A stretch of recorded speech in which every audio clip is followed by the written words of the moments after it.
In front of me is Oppo A40 and today I would like to show you how you can apply Apple layout on this Oppo.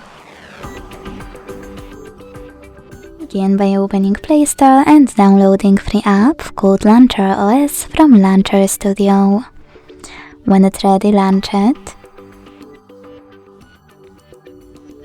Select Get Started. Click on I agree to terms and conditions and choose Continue twice. Then tap on While using the app and Allow in all pop-ups.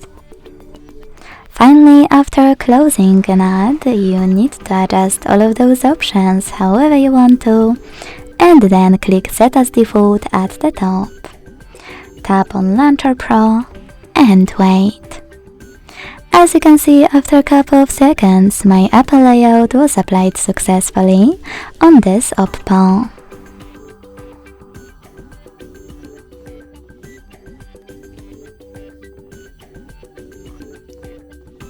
If you want to switch between your layouts, you can do that by going back to the same app, clicking Set as Default, and tapping on System Launcher.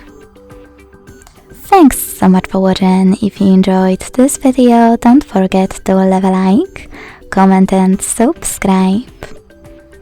Bye!